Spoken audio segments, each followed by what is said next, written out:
Hi friends, എല്ലാവർക്കും നമസ്കാരം. നമ്മുടെ പ്രതിപക്ഷ നേതാവ് പറയുന്ന ഈ കാര്യം എല്ലാവരും ശ്രദ്ധിക്കേണ്ട കാര്യങ്ങളാണ് അല്ലേ? എല്ലാവരും ഒരുപാട് പേര് കേട്ടിട്ടുണ്ടാവും. അധികം ആരും ഇത് പുറത്തു വരുന്നില്ല, കമൻസുകളൊന്നും പുറത്തു വരുന്നത് കാണുന്നില്ല. അതുകൊണ്ടാണ് ഞാനിപ്പോൾ ഇത് പറയുന്നത്. ഇത് വളരെ ശ്രദ്ധിക്കേണ്ട. പാർട്ടി നോക്കിയിട്ട് പ്രതിപക്ഷ നേതാവല്ലേ പറഞ്ഞത്, അതുകൊണ്ട് ഞങ്ങൾ BJP-ക്കാർക്കും കമ്മ്യൂണിസ്റ്റുകാർക്കും എന്താണ് എന്നുള്ള ഭാവത്തിൽ വിടേണ്ട കാര്യങ്ങളല്ല.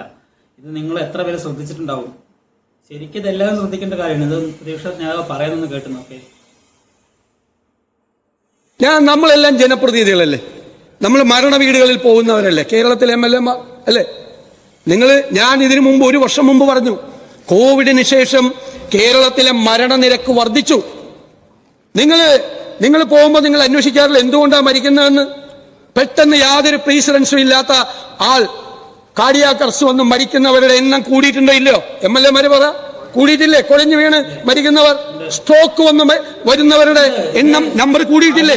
സ്ട്രോക്ക്, ക്യാൻസർ, അങ്ങനെ പല പല അസുഖങ്ങളും വന്ന് മരിച്ചുകൊണ്ടേയിരിക്കണം. പെട്ടെന്ന് നടന്നു പോകുമ്പോൾ മരിക്കുന്നു, കുഴഞ്ഞു വീണ് മരിക്കുന്നു, ക്യാൻസറുകൾ വരുന്നു, ഇഷ്ടംപോലെ സംഭവിക്കുന്നുണ്ട്. അത് ആരും ശ്രദ്ധിക്കുന്നില്ലെന്ന് തോന്നുന്നു. ഭയങ്കര പ്രതിപക്ഷ നേതാവ് പറയുമ്പോഴാണ് നമ്മൾ നോക്കുന്നത്.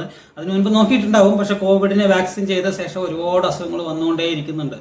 അപ്പോൾ അത് ഇതിപ്പോൾ ഗവൺമെന്റ് തന്നെ ഇതിന് എന്തെങ്കിലും മുൻഗണന എടുത്ത് റെഡി ആക്കിയില്ലെങ്കിലുണ്ടല്ലോ, അത് വലിയ പ്രശ്നത്തിലേക്ക് എത്ര കുടുംബങ്ങൾ വഴിയാതാരാവും.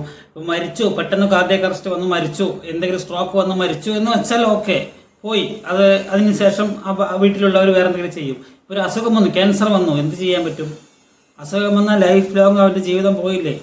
അപ്പോൾ അതൊക്കെയാണ് ഒരുപാട് പ്രശ്നങ്ങൾ. അപ്പോൾ ഇതിന് നിങ്ങൾ ചെയ്യേണ്ടത് സിമ്പിളായിട്ട് എന്തെങ്കിലും കാര്യങ്ങൾ ചെയ്യാൻ പറ്റുമായിരിക്കും. ഈ 14 ജില്ലകളിലെ ജില്ലാ പഞ്ചായത്തുകളിൽ പോയി നോക്കി, അവിടുത്തെ മരണനിരക്ക് നോക്കി, അല്ലെങ്കിൽ അവരോട് ഈ ഓരോ പഞ്ചായത്തിലെ കാര്യങ്ങൾ അന്വേഷിച്ച് അവിടുന്ന് നന്നായി പഠനം നടത്തി എന്തുകൊണ്ട് മരിക്കുന്നു, എന്തുകൊണ്ട് വാക്സിൻ ചെയ്തില്ലെങ്കിൽ സംഭവിക്കുന്നു എന്ന് വെച്ച് ഇതിന് പ്രതിവിധി ചെയ്തില്ലെങ്കിൽ ഒരുപാട് കുടുംബങ്ങൾ അനാഥമായി പോകുന്നുണ്ട്. അത് സത്യമാണ്. പ്രതിപക്ഷ നേതാവാണ് പറഞ്ഞത് എന്ന് വിചാരിച്ചിട്ട് നമ്മളത് അസാൾട്ടായി വിടേണ്ട കാര്യമല്ല.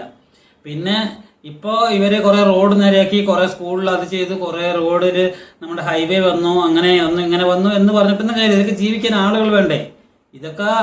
ഇതിലൂടെയൊക്കെ സഞ്ചരിക്കാൻ ആളുകൾ വേണ്ടേ? ഇങ്ങനെ പെട്ടെന്ന് മരിച്ചു പോയാൽ എന്താ ചെയ്യുക? ഇഷ്ടം പോലെ പേര് കുടുംബം അനാഥമാവുകയാണ്.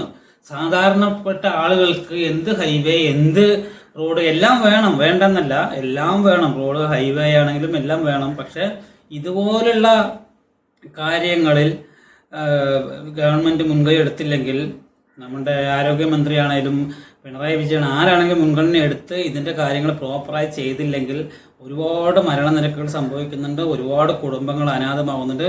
ഇതിപ്പോൾ ഈ സംസാരിച്ചുകൊണ്ടിരിക്കുമ്പോഴാണ് ആൾ പോകുന്നത്. അന്ന് കണ്ടില്ല, ഒരു ഓണാഘോഷ പരിപാടിക്കിടെ ഗവൺമെന്റിന്റെ അവിടെ തന്നെയല്ലേ ഓണാഘോഷ പരിപാടിക്ക്, നിയമസഭയിലെ ഓണാഘോഷ പരിപാടിയാണെന്ന് തോന്നുന്നു, അന്ന് കുഴഞ്ഞു വീണ് മരിച്ച്. ഇതേപോലെ പണ്ടുകൊണ്ടോ ഇല്ലെന്നല്ല, പക്ഷെ ഇപ്പോൾ മരണനിരക്ക് ഓവറായിട്ട് കൂടിക്കൊണ്ടിരിക്കുന്നുണ്ട്.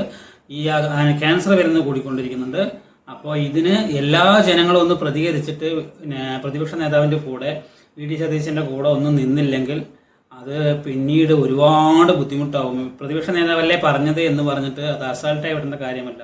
ആള് പറയുന്ന കുറേ കാര്യങ്ങളിൽ നമ്മൾക്ക് ഒരുപാട് പേർക്ക് എതിർപ്പ് വരുന്നുണ്ടെങ്കിലും, ആളെ വലിയ വില വയ്ക്കുന്നില്ലെങ്കിലും, പക്ഷെ ഈ കാര്യങ്ങളിൽ എല്ലാവരും ആള് പറയുന്നത് വളരെ കറക്റ്റാണ്. അപ്പോൾ എല്ലാവരും അത് എല്ലാവരുടെയും എത്തിക്കണം. ആ വീഡിയോസ് ഇതൊന്നും ആരുടെയും എത്തുന്നതായി കാണുന്നില്ല, ആരും പറയുന്നതായിട്ടും കേൾക്കുന്നില്ല. അതുകൊണ്ടാണ് ഞാൻ ഇതിനെക്കുറിച്ച് പറഞ്ഞത്.